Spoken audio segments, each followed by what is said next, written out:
Irmãos, convido a todos para, comigo, abrirem as Bíblias no livro de Apocalipse. Apocalipse, capítulo número 6. O tema de hoje diz respeito ao que está ocorrendo nos bastidores da política mundial, enquanto o mundo observa a Copa. A Copa é o circo do povo, mas não é o circo dos grandes. Sempre foi assim. Na época do Império Romano pagão, eu digo, enquanto os Césares, o Senado e os grandes dominavam e tomavam as decisões mais importantes para a condução da política do império, o povo, a massa ignorante, era mantido em estado ilusório por meio do circo. Por essa razão, foi construído o Coliseu e outras arenas. Ali o povo esquecia dos problemas, até porque as festas sempre tiveram este propósito, não é verdade? O povo esquecer um pouco das suas angústias, das suas amarguras e ter um momento de diversão, que é confundida com alegria. Não são a mesma coisa, ok? Diversão e alegria não são palavras sinônimas. Mas a diversão servia ao propósito do império de manter a massa ignorante naquele estado de pobreza miserável e sem se sublevar. Isso quer dizer, sem se revoltar, sem fazer uma insurreição, uma guerra civil para tentar tirar o poder despótico, tirânico do poder. E é interessante porque de uns anos para cá, posso dizer de umas décadas para cá, nós nos aproximamos a passos rápidos da realidade do Império Romano daquela época. Da época da primeira vinda de Cristo, pois Cristo veio justamente quando o Império Romano estava no poder, certo? Foi crucificado por mãos de romanos. E agora, ao vermos o mundo caminhar para a repetição deste cenário, nós temos a evidência de que a segunda vinda de Cristo se aproxima. Porque a história se repete, ela é cíclica. A Bíblia diz em Eclesiastes capítulo 1, verso 9, o que era é o que é. O que foi é o que há de ser. Não há nada novo debaixo do sol. Há alguma coisa da qual se possa dizer, vê, isso é novo. Não, porque já foi nos séculos passados. Eclesiastes 1, versos 9 e 10. Irmãos, de umas décadas para cá, têm sido construídos estádios, os quais têm ganho o nome de arena. Que interessante, né? Nada há de novo debaixo do sol. E de alguns anos para cá, de poucas décadas, menos daí para cá, nós temos visto o popularizar-se de lutas cada vez mais sangrentas. Hoje em dia existe uma liga, né, chamada UFC, aonde as pessoas entram ali e parecem dois animais, um querendo destroçar o outro. Não fosse o juiz, um morria no ringue. É interessante porque isso começou antes. Nós tínhamos lutas de boxe, taekwondo, onde a pessoa saía com o olho roxo, não é assim? Às vezes com o nariz sangrando. E agora não é só isso. Irmãos, outro dia eu estava numa lanchonete, aí fomos ter um happy hour, né? Que a gente chama, um momentinho ali de comer fora com os irmãos. E aí, lá na televisão, passando uma dessas lutas. Um homem que de largura devia ter mais de 1,5 m, se duvidar, né? E aí com uma camiseta escrito Gálatas 6,14. Aí, rapidamente buscamos no celular o texto bíblico. Eu estou crucificado para o mundo está crucificado para mim. E eu pensei, que espécie de oração essa pessoa vai fazer? Senhor, me ajude a arrebentar o meu próximo. Me ajude a derrubá-lo na lona. Que espécie de oração uma pessoa dessa vai fazer? Me ajude a nocauteá-lo para eu ganhar bastante dinheiro. Que tipo de oração uma pessoa dessa vai fazer? Porque, irmãos, o que acontece ali não é uma coisa de Deus. Eu acho que não precisa ser religioso para ver. Não é verdade? Não é de Deus. Você desfigurar o teu próximo de tanto soco ou cotovelada, ou seja lá o que você vai fazer com ele, né? Isso não é de Deus, não pode ser. Só que isso nos mostra que estamos caminhando para chegarmos onde estavam os romanos. Na época dos romanos existiam as lutas dos gladiadores. E os gladiadores, diferentemente de hoje, não tinham juízes para dizer pare porque o outro já perdeu a batalha. Eles lutavam até a morte. E o povo, o que fazia? Vibrava com aquilo, aplaudia. A sensibilidade do povo tinha se perdido. Tal como está ocorrendo hoje. Hoje, quando um desfigura o outro com socos, o povo está vibrando. Tem alguma coisa errada. Não é verdade? Tem alguma coisa errada.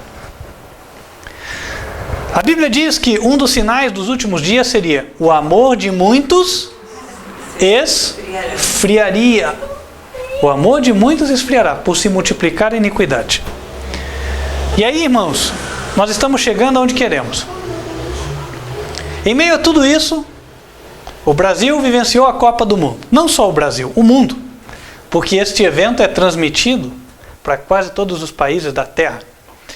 E enquanto as pessoas estão vibrando com o time A, o time B, o país C, as coisas estão acontecendo. Eu recebi essa semana um vídeo de uma emissora que não está transmitindo a Copa do Mundo. Não foi a privilegiada. Mas ela trouxe uma informação muito mais importante do que os resultados da Copa.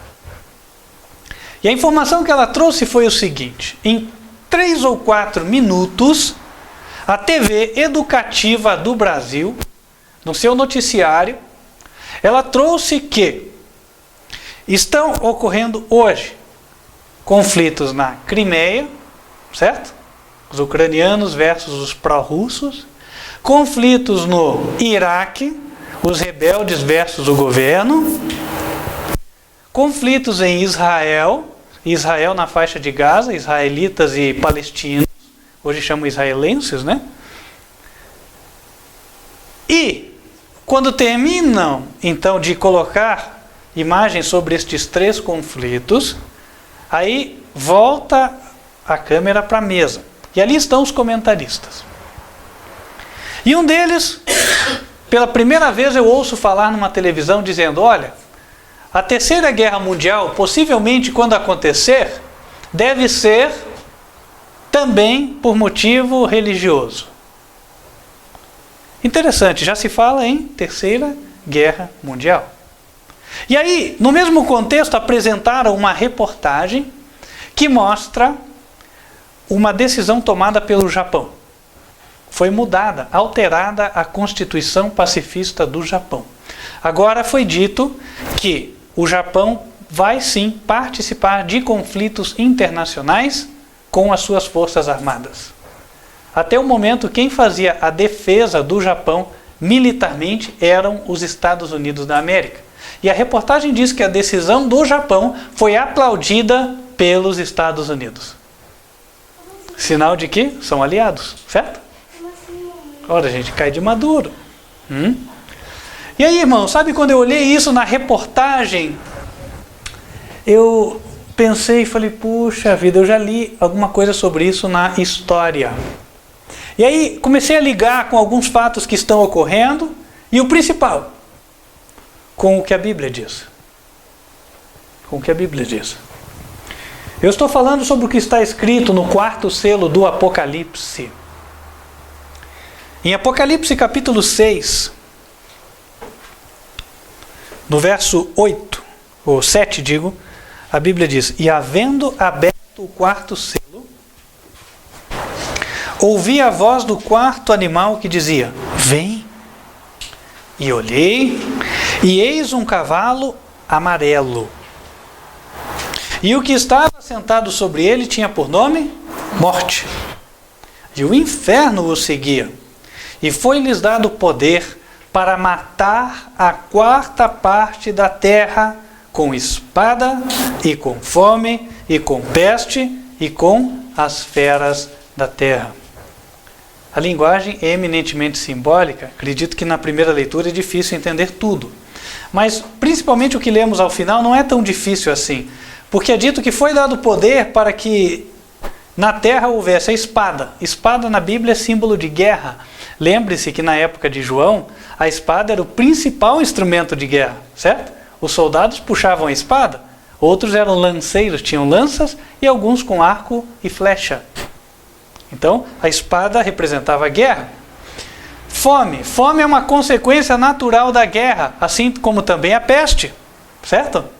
Porque há muito derramamento de sangue, há pouca movimentação de material hospitalar, até porque a guerra impede. Então, há muita demanda e pouca oferta de material de saúde para tratar as pessoas. E por isso as pestes proliferam muito rapidamente. E outra, pelo fato de que quando há guerra, muitos cadáveres não são enterrados, e aí o que acontece?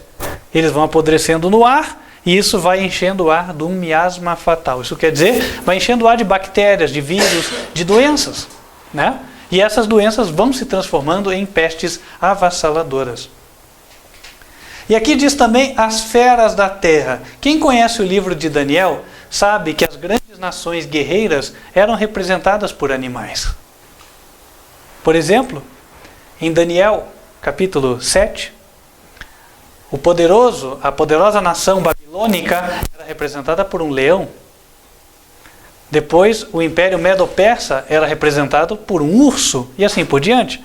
Então, as feras, os animais da terra, eram símbolos usados pelos profetas bíblicos para representar as nações que guerreiam, as nações guerreiras. Então nós estamos vendo aqui, no quarto selo, um cenário de guerra, indiscutivelmente.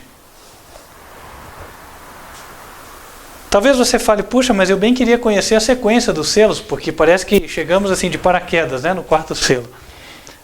Nós vamos tratar com um pouquinho mais de detalhes esse quarto selo, para a gente poder se contextuar, tá?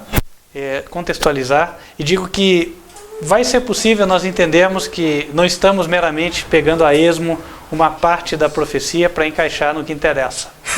Ok? Tudo tem uma lógica, tudo tem uma coerência.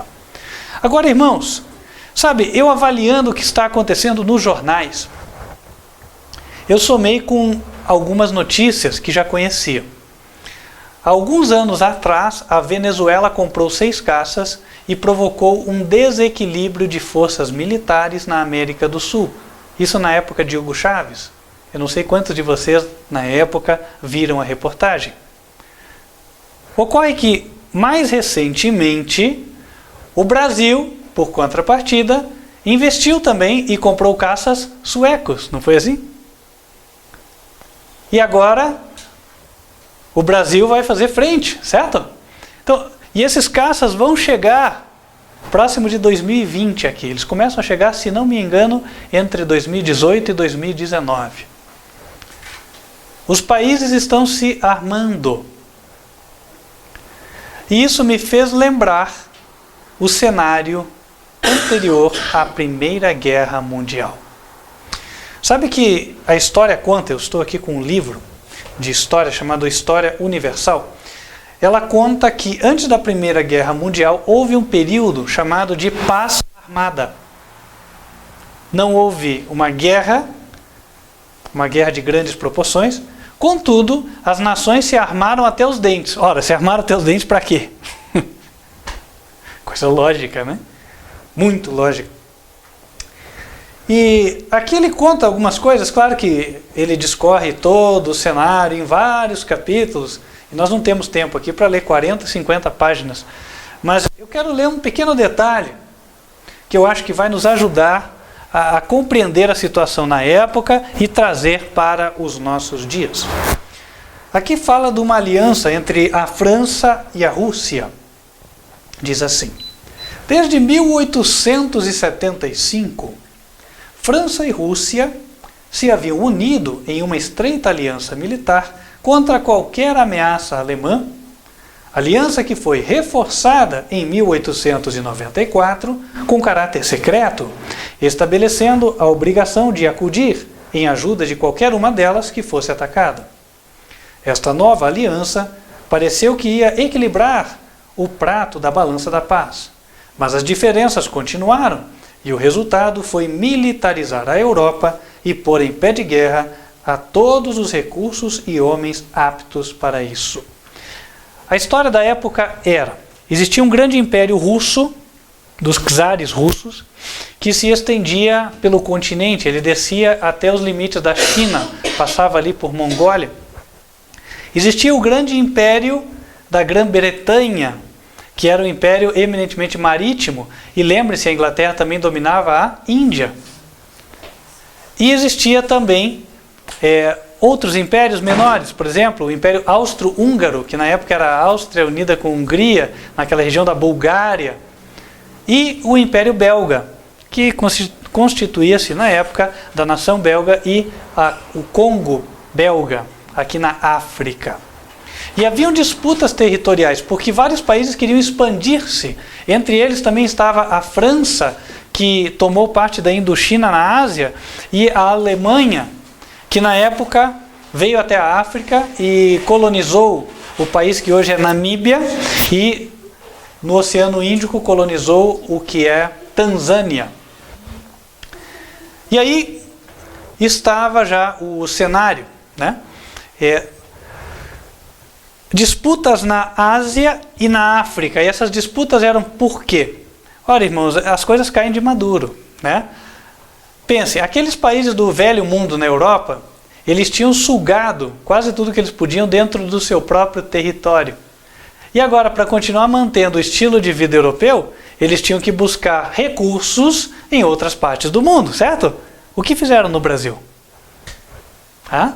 Lembram da época do quinto, do ouro? Então, todo o ouro que fosse achado no Brasil, a quinta parte tinha que ser levado para Portugal, certo? Então, era assim que as nações europeias sustentavam o seu luxo. Só que tem uma coisa, sabe? A riqueza nunca basta, não é assim? Então, ninguém nunca está satisfeito e cada um sempre quer mais e quer garantir o seu futuro.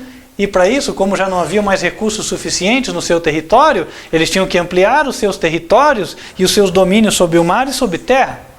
E aí entraram os conflitos de interesse envolvendo 3 regiões críticas: a África, a Ásia e a região da Macedônia, que chamavam na época a pólvora da Europa. Estavam alguns países ali onde está Sérvia, Bósnia-Herzegovina, etc. Que inclusive tem conflitos até hoje, né? Vimos a guerra da Bósnia e não faz muito tempo. Então, irmãos, o que acontecia?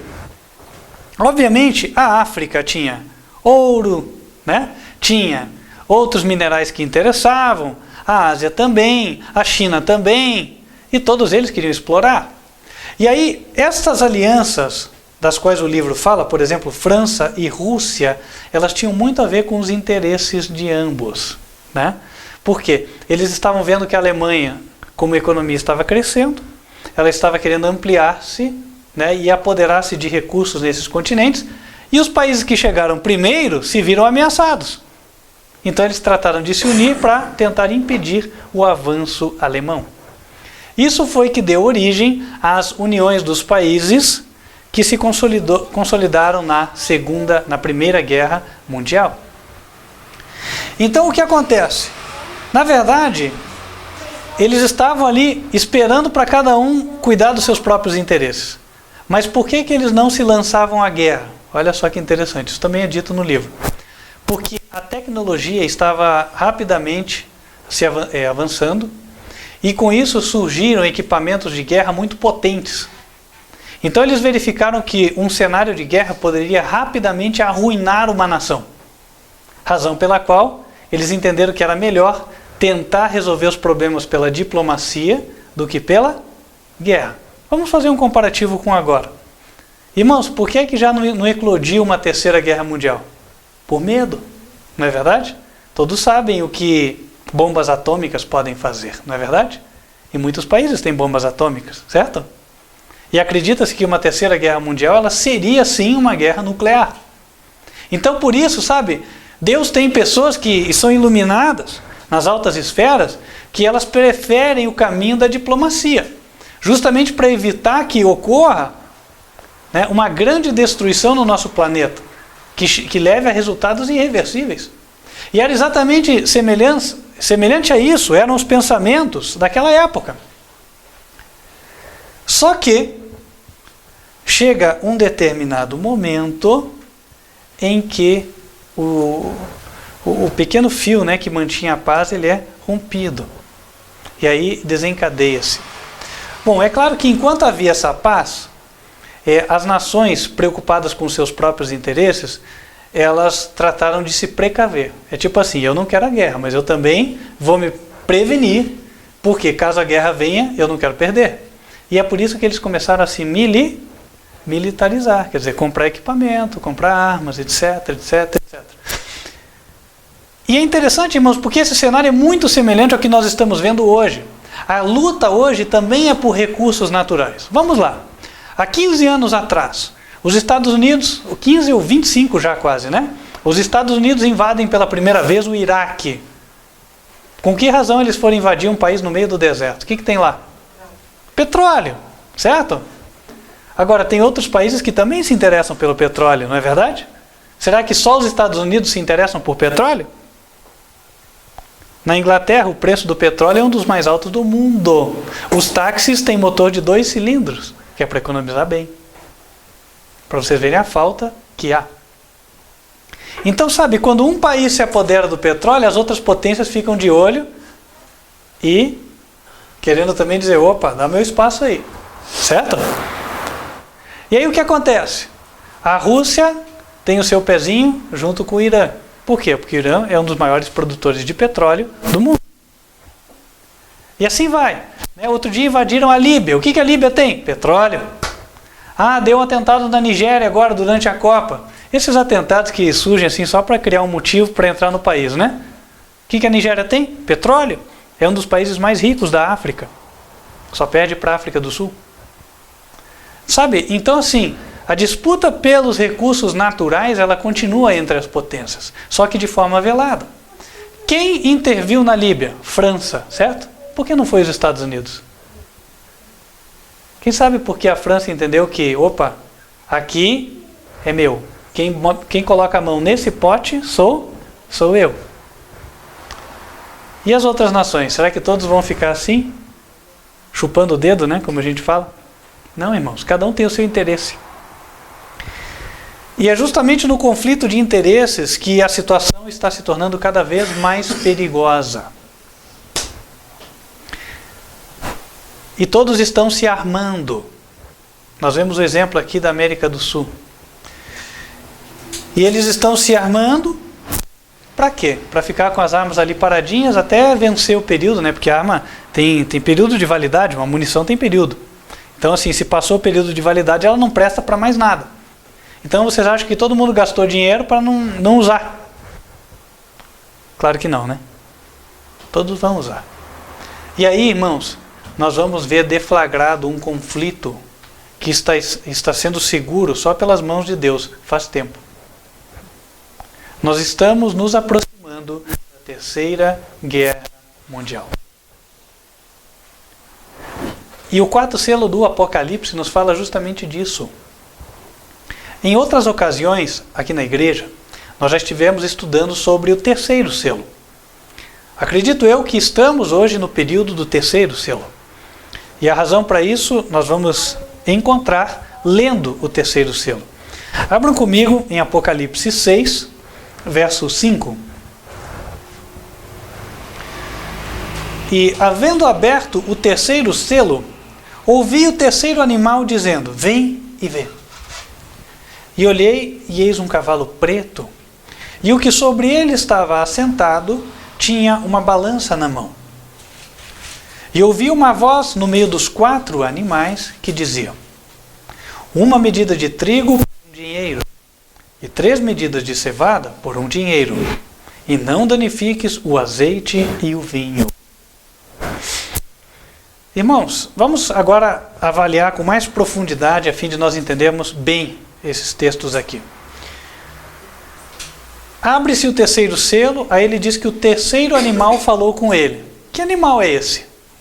Esse animal aparece em Apocalipse capítulo 4. Abram comigo lá. Apocalipse 4, verso 6. E havia diante do trono de Deus lá no céu, um como mar de vidro, semelhante ao cristal, e no meio do trono e ao redor do trono, 4 animais cheios de olhos, por diante e por detrás. O primeiro animal era semelhante a um leão, e o segundo animal semelhante a um bezerro, e tinha o terceiro animal o rosto como de homem, e o quarto animal era semelhante a uma águia voando.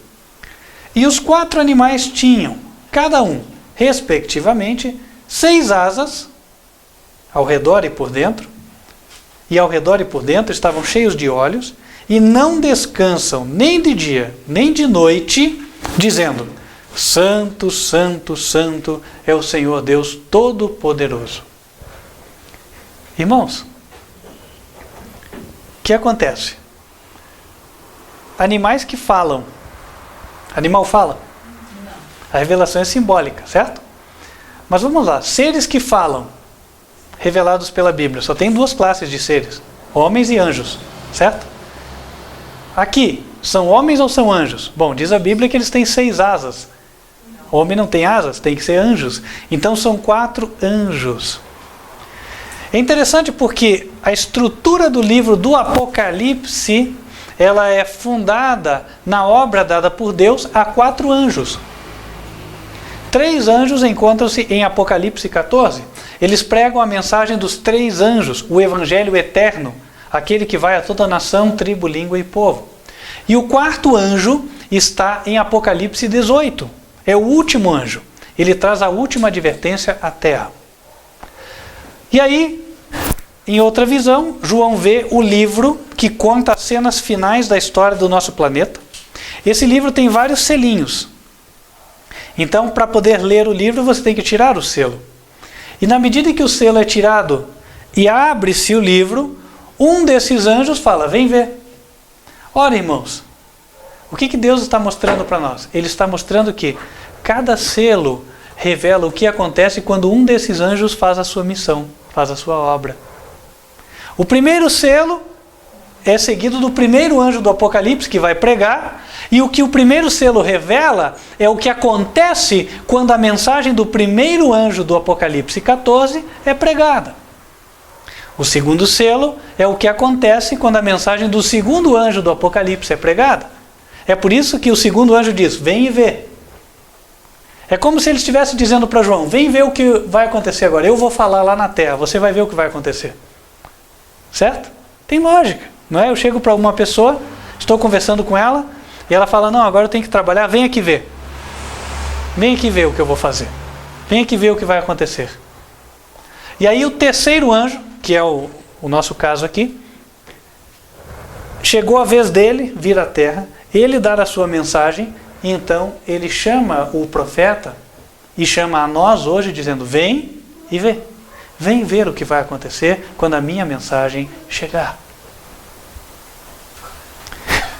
E aí ele vem ver.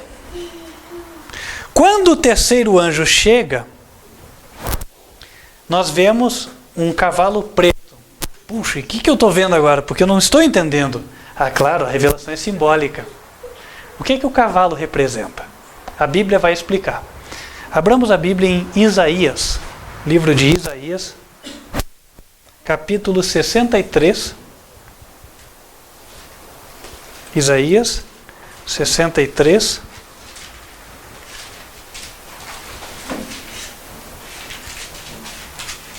Está aqui. Versos 7 e 13.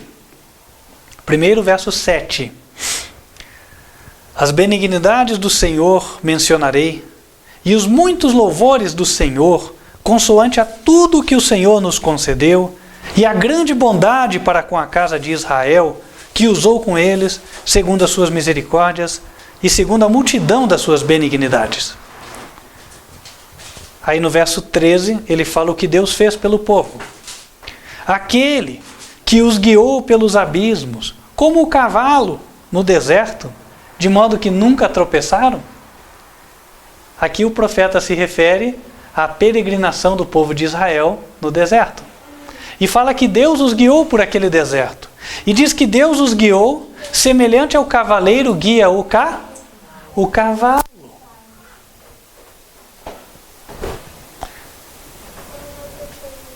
E perdão, eu falei Deus, né? A Bíblia no verso 7 ela diz Senhor Jeová. Aqui não diz Deus Jeová, nem Senhor Deus. Esse aqui é Jesus. Quem foi o guia do povo de Israel no deserto foi Jesus. Jesus andava dentro da coluna de nuvem. E Jesus recebe o nome de Jeová porque ele recebe o nome do seu pai. Todo filho tem o nome do pai. Certo? Agora sim, vai ficando mais fácil de fechar o quebra-cabeça. Lá no terceiro selo, nós vemos um cavalo preto. E sobre ele um cavaleiro. Certo? Bom, a Bíblia diz que o cavalo representava o povo de Israel, enquanto o cavaleiro representava Jesus, que guiou o povo pelo deserto. Jesus guiou o povo como o cavaleiro guia o cavalo, certo? Pega pelo cabresto e vai dando a direção. Pela rédea ele vai orientando. Então, nós vemos agora o símbolo do Apocalipse explicado. Cavalo está representando o povo de Israel. A igreja de Deus da época representa a igreja de Deus da época de hoje. Agora esse cavalo não estava branco, ele estava preto. Irmãos, a natureza nos ensina o significado disso. Porque a luz, ela tem qual cor? Branca, certo? A luz é branca. Agora o negro, quando a gente estuda o negro, o que é a cor negra? A ausência de cor. Ausência de luz, certo? Então, enquanto o branco é luz, o negro é trevas, ausência de luz. Espiritualmente, o que o Senhor está querendo nos dizer? Abra em Mateus capítulo 5.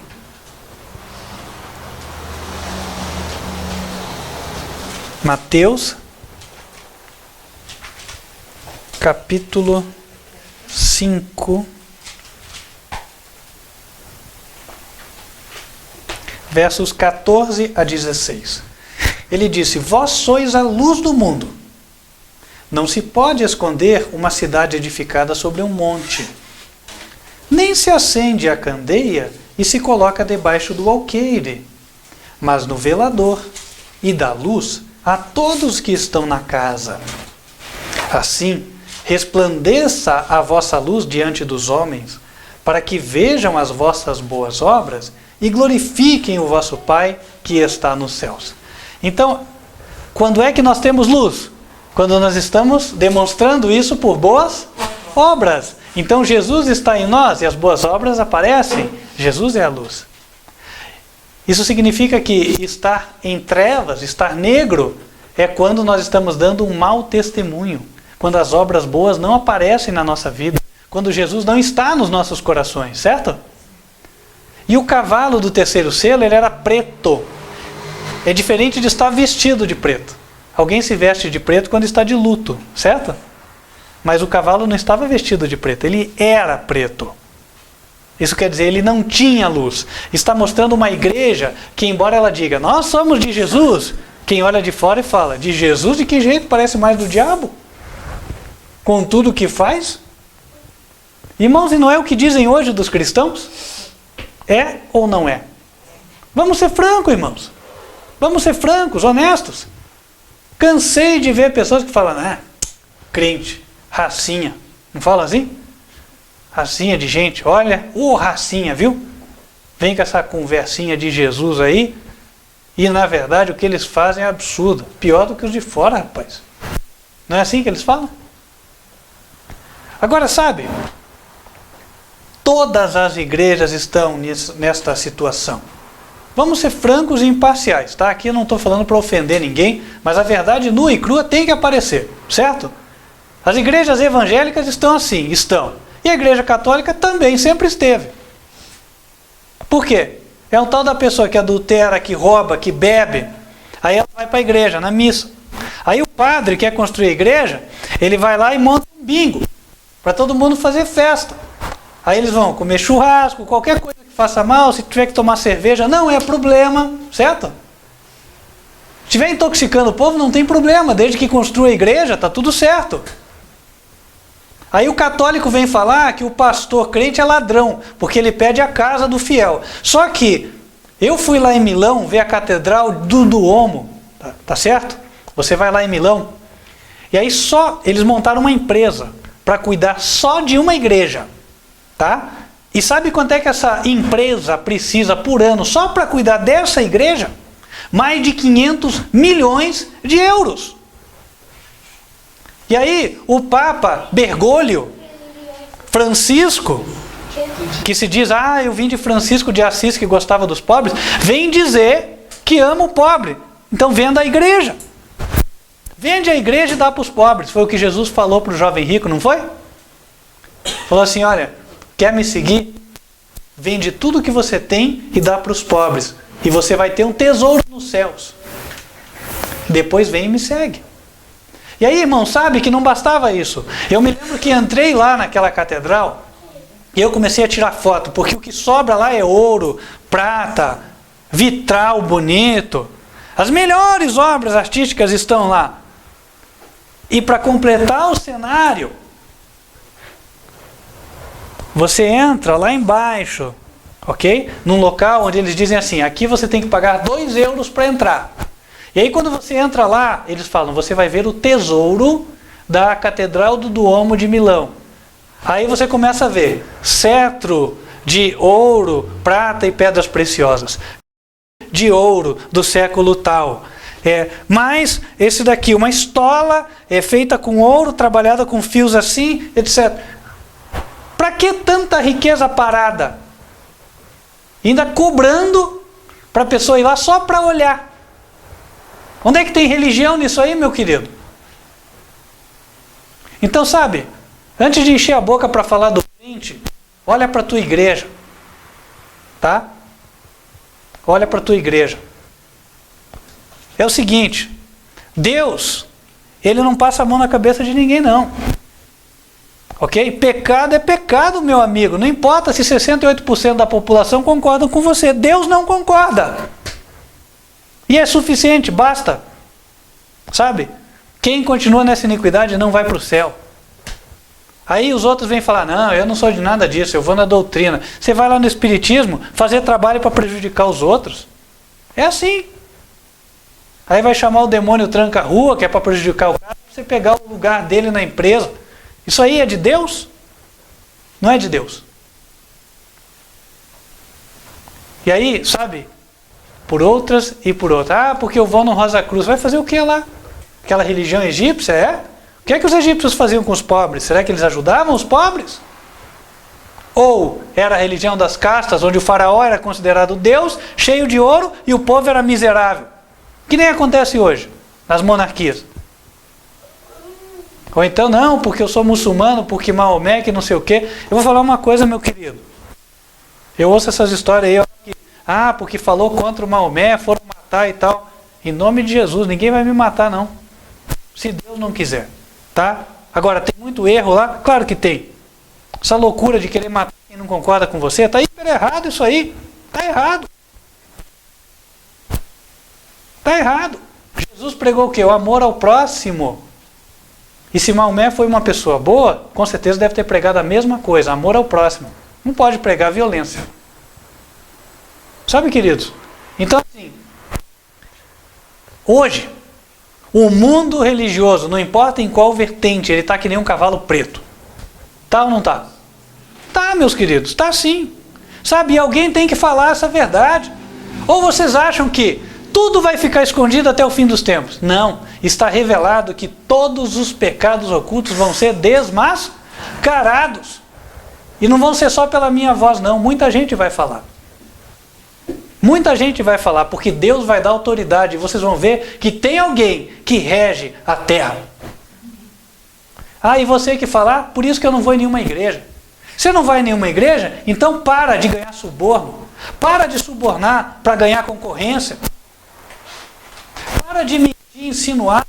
Você ganha a posição de quem não está lá com você. Ok? Para de fazer o que é errado. Você diz que o crente é errado, você devia ser o crente. Se você não é melhor, então se humilha diante de Deus, porque tem um Deus que está vendo tudo. Sabe? Vamos parar. Porque aqui, no tempo do terceiro selo, Deus está olhando para a terra e está vendo um cavalo preto. É isso que ele está vendo. E aí ele diz aqui, ó, em Apocalipse capítulo 6, tá? Ele diz o seguinte.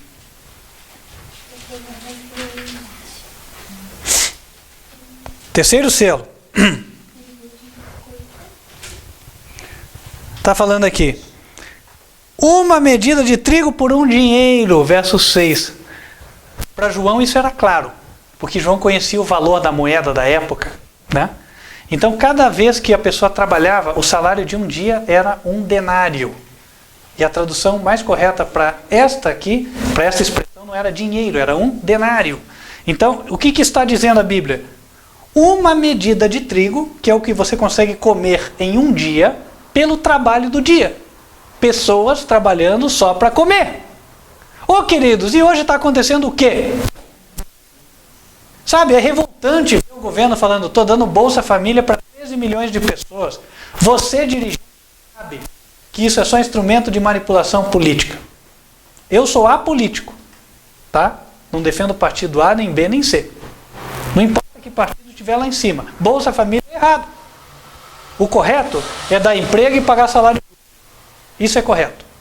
Porque a Bíblia diz, com o suor do teu rosto ganharás o teu pão. É assim. Com o suor do teu rosto ganharás o teu pão. E quem não quer trabalhar, que não coma.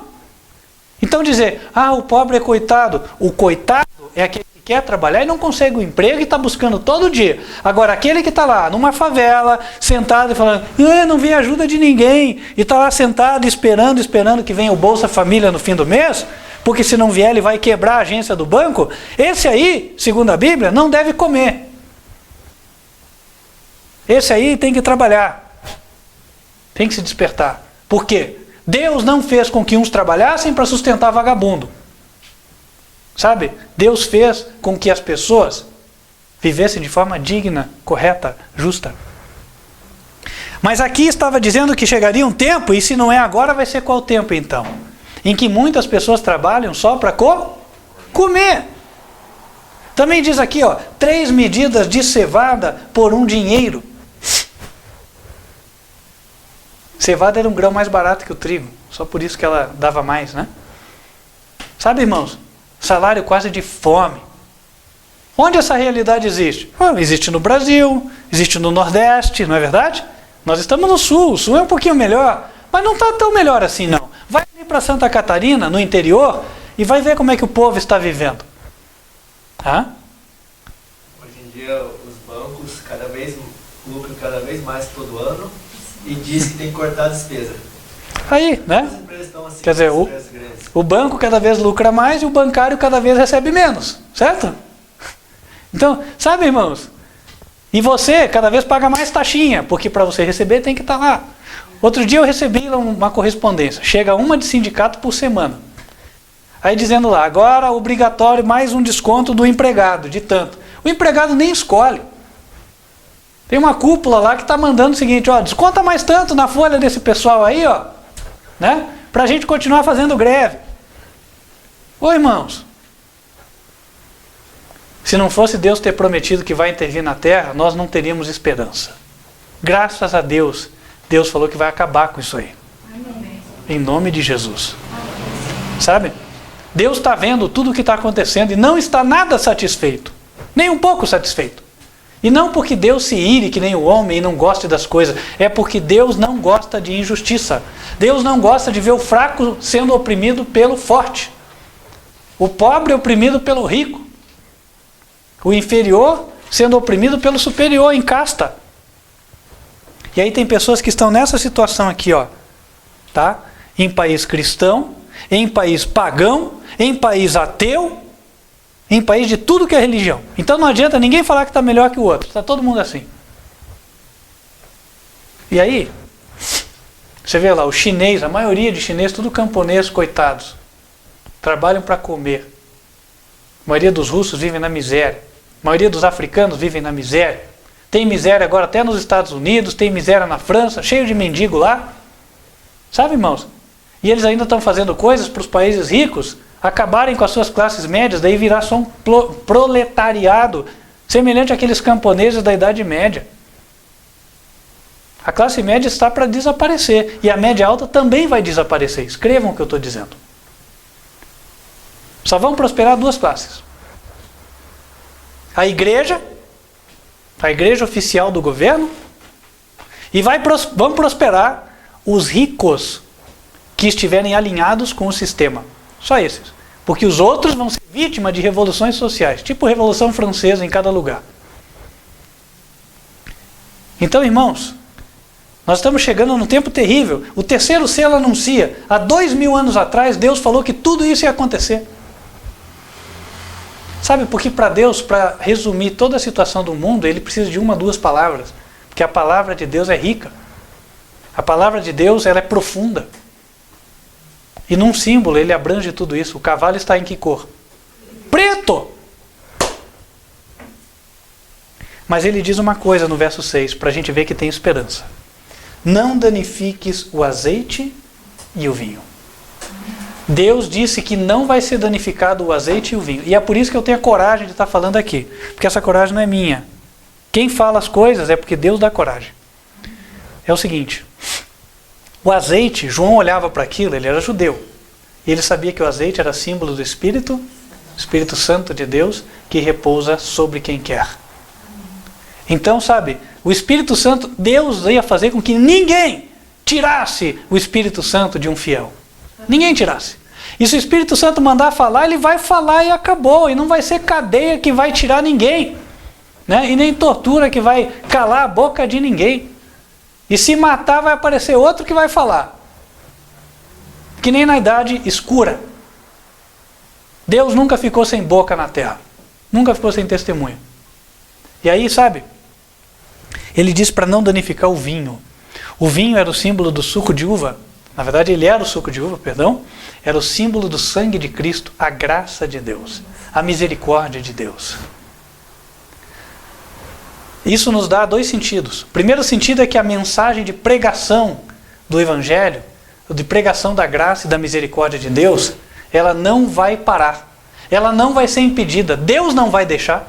Porque está escrito aqui, não danifiques o azeite e o vinho. Olha que nós falamos aqui de todas as oligarquias poderosas da terra. Pois Deus olha para eles e fala, são só gafanhotos. São só gafanhotos. Não vão fazer nada se eu não deixar. Então, irmãos, não tenha medo. A gente não vive pelo medo. Porque quem está conosco é maior do que quem está com todos eles. Né? Sabe, e nós vamos não para desafiar as pessoas. Nós vamos mostrando o que está errado, como Deus faz, porque Deus não alicia a cabeça de quem está errado, mas nós vamos mostrar a graça de Jesus. A graça do Senhor Deus falando, filho, eu só mostrei isso porque eu quero que você se arrependa. Quero que você mude de vida. Você seja diferente. E aí, nesse contexto, é que nós estamos nos aproximando da época do quarto selo.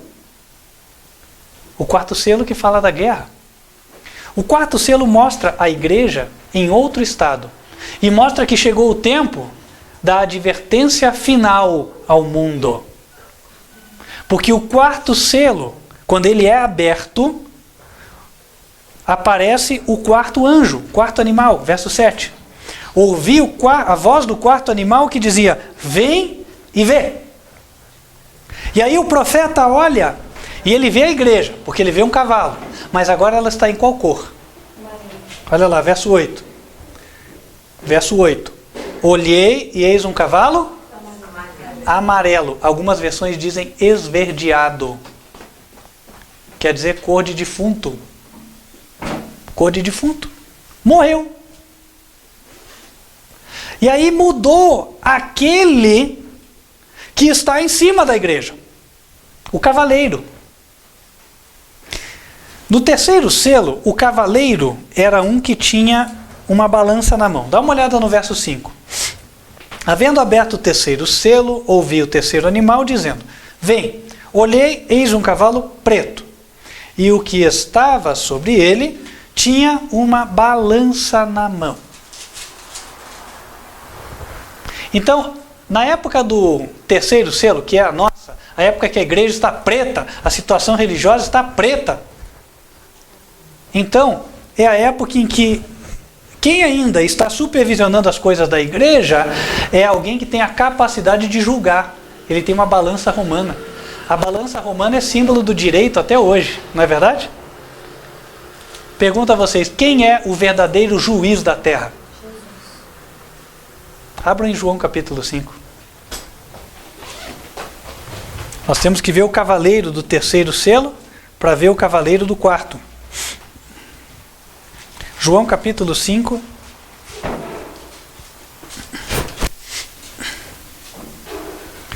Versos 26 e 27. Jesus diz: Porque como o Pai tem a vida em si mesmo, assim deu também a ter a vida em si mesmo. E deu-lhe o poder de exercer o juízo, porque é o Filho do homem. Quem é que faz o julgamento? Jesus, o Filho do homem. Então, lá no terceiro selo, ou seja, hoje, 2014, em que a situação da igreja está preta, mesmo assim, Jesus está olhando para nós, está olhando para todo esse mundo religioso, e ele tem o quê? Uma balança na mão. Ele está julgando. Mas ele está julgando todo mundo? Tem gente que nem conhece a Bíblia. Claro que não. Jesus está julgando quem já conhece a Bíblia. Quem não conhece ainda vai ter chance. É justo, não é? Claro que é justo. Hoje ele está julgando quem conhece. Quem tem Bíblia católica, quem tem Bíblia evangélica. Esse aí, Jesus pode julgar. Certo? Porque a luz está ao alcance. Ele está julgando. E o que será que ele está concluindo, meus queridos? Ele está julgando as organizações religiosas. E o que ele está vendo nelas? Cada vez templos maiores, cada vez mais riqueza acumulada, não é verdade? Cada vez mais luxo para os que estão na ponta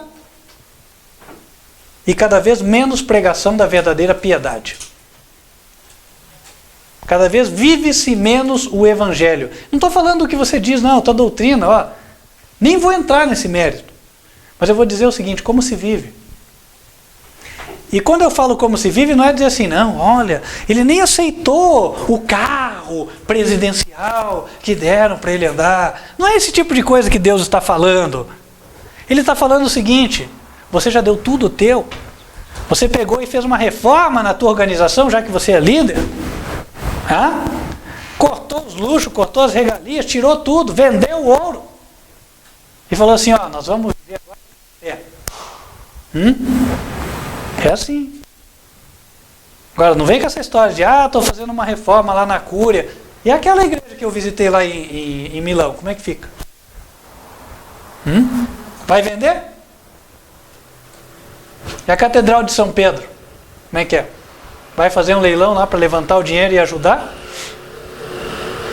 E o Templo de Salomão aqui no Brasil? Agora eu já falo com outra denominação. E as igrejas centrais, aí eu falo com todas as denominações, que eu vejo nas grandes cidades. Igreja com elevador, igreja cheia de luxo e tal. Deus pediu isso? Então, queridos, voltando aqui. Jesus está julgando. Jesus tem uma balança na mão. E ouça essa palavra de hoje como a voz de Jesus falando para você. Porque se você não ouvir hoje, vai chegar o dia do juízo final, em que você vai ter que ouvir do mesmo jeito, só que não vai ter mais esperança para você. Hoje é o dia. Hoje é o dia que Deus dá oportunidade. Deus está tendo misericórdia. Ele quer perdoar.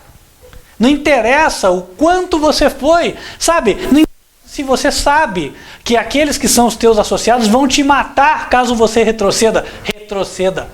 É melhor perder a vida na terra do que perder a vida.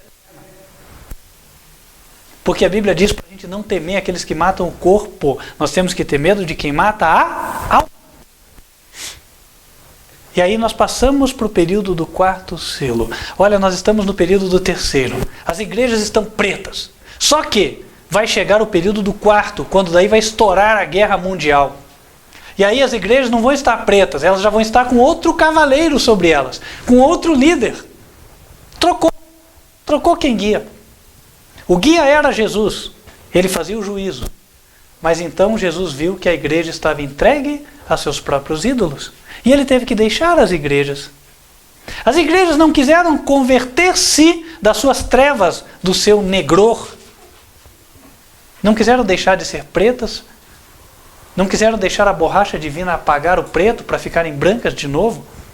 E aí, Jesus teve que deixá-las na mão de outro líder. É o que aparece no 4º selo. Verso 8. Olhei e eis um cavalo amarelo. E o que estava sentado sobre ele tinha por nome? Morte. Irmãos, um cavaleiro chamado de morte, quem pode ser? O diabo. Ele que quer matar, roubar e destruir, não é assim? O inferno o seguia. Quem quer nos levar para o inferno? O diabo. Olha só, o diabo vai assumir o controle total das organizações religiosas. E ele vai conduzir as pessoas que estiverem ligadas a estas denominações para o inferno. Ah, esse pastor prega muito duro. Olha, se você pensar até um minuto atrás, porque agora não deve se pensar mais assim. Nós estamos querendo salvar você. Verdade? Veja bem. Pensa, nós estamos aqui falando para evitar que você vá para o inferno.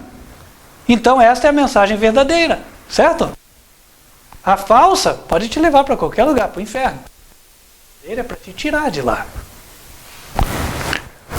Aqui diz que Satanás vai tomar controle das igrejas. E daí, as igrejas, junto com Satanás, vão receber um poder, diz o verso aqui. Ó. Foi dado para o cavaleiro e para o cavalo.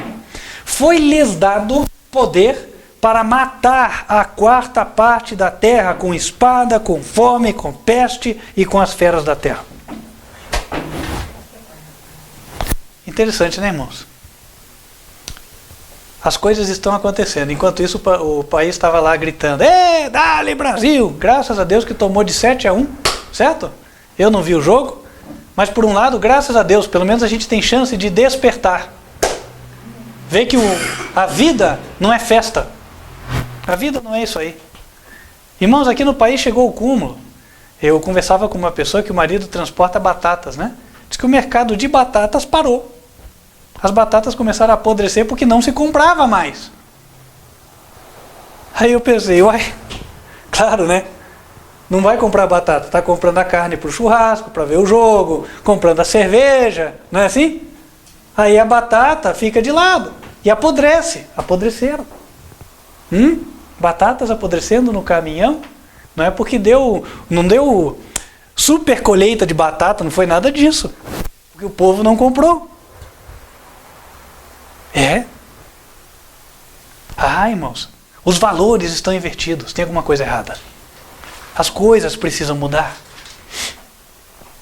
Para o bem da população brasileira, para o bem da população mundial, para o bem dos que se dizem crentes, para o bem dos que se professam católicos. Sabe? Conversão é o que o mundo precisa. Conversão. Mudança de direção. Mudança de sentido. E urgente. É o 4º anjo quem mostra isso aqui. O 4º anjo dá a última mensagem.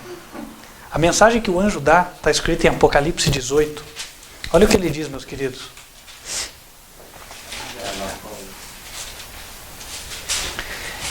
Verso 1.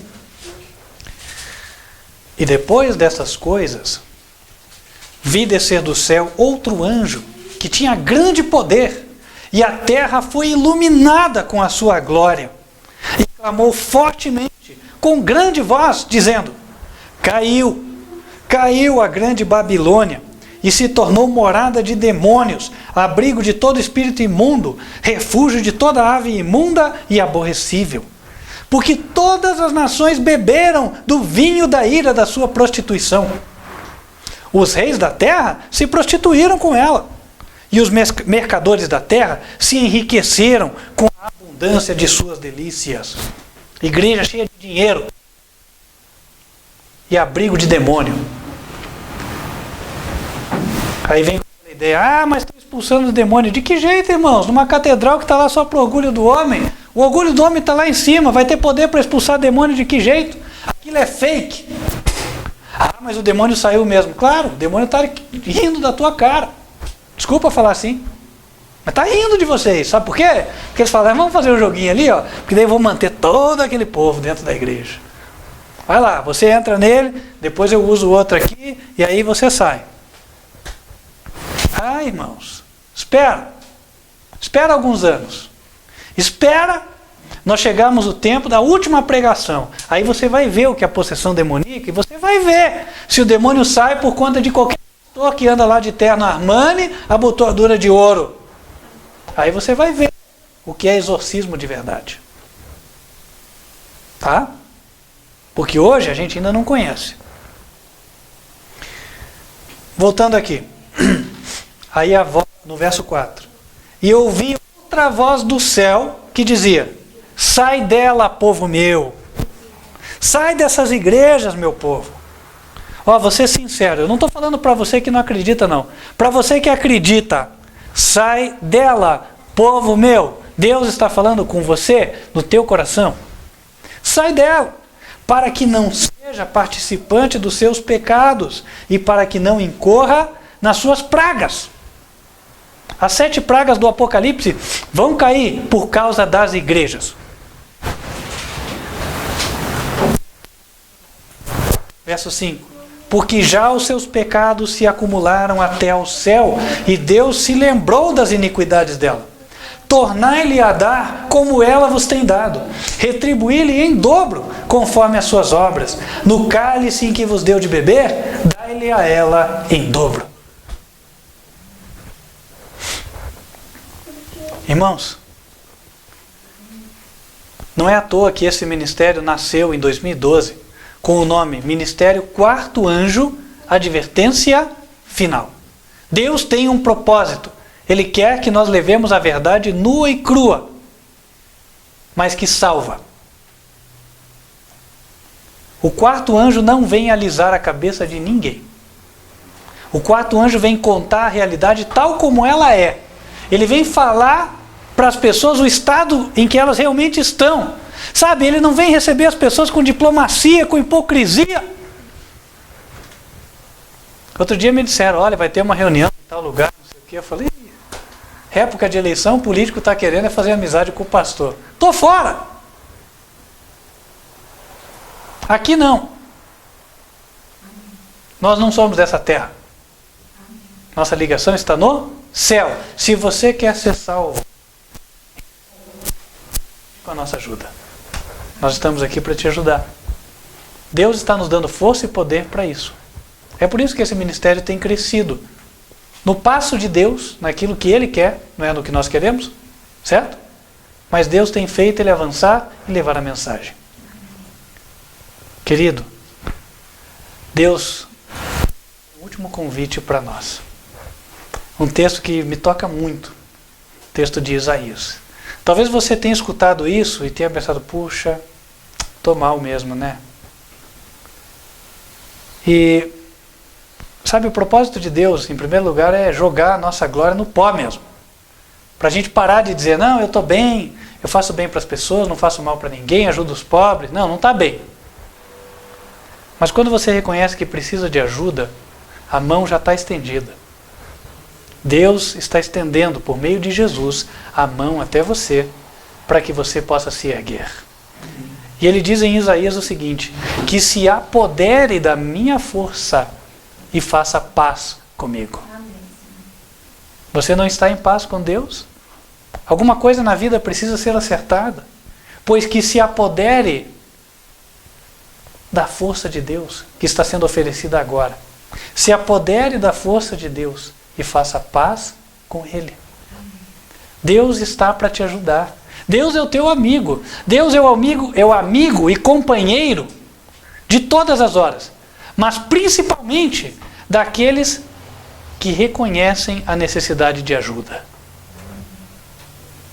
É assim que deve ser a nossa relação com Deus. Senhor, me ajude. E aí vocês vão conhecer a Deus. Amém. Quem hoje gostaria de dizer a Deus: Senhor, eu sim quero me apoderar da tua força e fazer paz contigo. Amém. Glória a Deus. Que assim seja nas nossas vidas, que assim seja na tua vida, de você que nos assiste. Amém. Vamos nos colocar de joelhos, vamos orar, falar com Deus.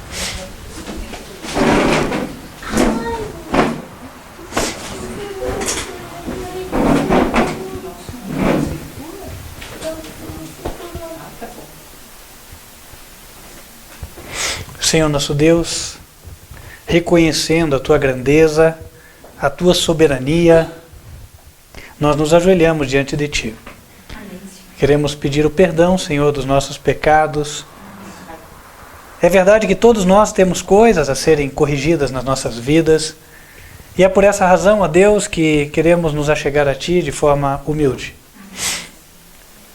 E reconhecendo, Senhor, que precisamos de ajuda. Nos ajude, ó Deus. Ajude-nos para que nós possamos ser moralmente fortes. Para que nós possamos andar em harmonia com os princípios da tua palavra. Que nós andemos em obediência ao Senhor. E, Senhor, nós queremos também te agradecer pela tua misericórdia. Porque, se bem é certo que o Senhor nos aponta os nossos pecados, o Senhor também mostra que está com a mão estendida para cada um de nós. Amém. Ó Deus, nós queremos nos apoderar da tua força, a fim de fazermos paz contigo. Amém. Dá-nos a tua força neste momento, ó Deus. Dá a força também a cada um dos que nos assiste, que está espalhado em toda a face da terra. Senhor, não importa a situação familiar, a situação do seu país, que a tua força se manifeste, ó Deus, Amém. para que estes indivíduos também obtenham vitórias. Amém. Pois o Senhor disse na tua palavra que terá um grupo de escolhidos provenientes de toda a nação, tribo, língua e povo. Todo aquele que aceitar o convite da tua graça. Então, ó Deus, que o Senhor fale forte ao coração das pessoas agora e que elas tomem a decisão importante. E não só isso, ó Deus, que seja uma decisão duradoura e possam perseverar no teu caminho até o final. Amém. Se vierem a cair, que elas possam sempre lembrar que o Senhor continua estendendo a mão e dizendo que se apodere da minha força e faça paz comigo. Amém. Senhor, que assim seja. É o que te rogamos em nome de Cristo Jesus. Amém. Amém.